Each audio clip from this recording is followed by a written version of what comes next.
অনেক মসজিদে দেখা যায় যে শুধুমাত্র মুরব্বীরাই নামাজ আদায় করতে মসজিদে গমন করে, কিন্তু ছোট বাচ্চারা মসজিদে যায় না।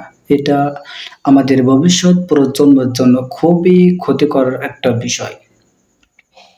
কেননা আজ বা কাল মুরব্বী বা যুবক মারা যাওয়ার পরে ভবিষ্যতে যারা মসজিদের মুসল্লি হবে, শিশুরা, তারা যদি এখন থেকে মসজিদে যাওয়ার অভ্যাস না করে, তাহলে ভবিষ্যতে মসজিদ ফাঁকা থাকবে, কোনো মুসল্লি মসজিদে থাকবে না।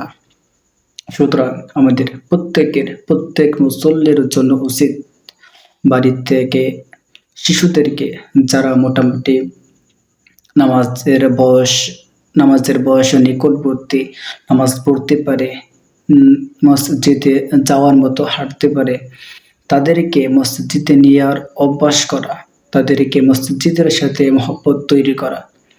এখন থেকে যদি তারা মসজিদে যাওয়ার অভ্যাস তৈরি করে, তাহলে তারা যুবক হলে, বড় হলে, বৃদ্ধ হলে অল টাইম তারা মসজিদে যে নামাজ আদায় করবে।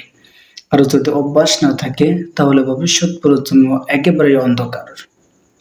সুতরাং আমরা সকলে চেষ্টা করব বাড়ির থেকে ছোট ছোট বাচ্চাদের, যারা হাঁটতে পারে, নামাজ আদায় করার ইচ্ছা রাখে, নামাজ আদায় করার মতো বয়স হয়েছে, ৬-৭ বছর বয়স, তাদেরকে মসজিদে নিয়ে যাওয়ার অভ্যাস তৈরি করা, তাদেরকে নামাজের শিক্ষা দেওয়া।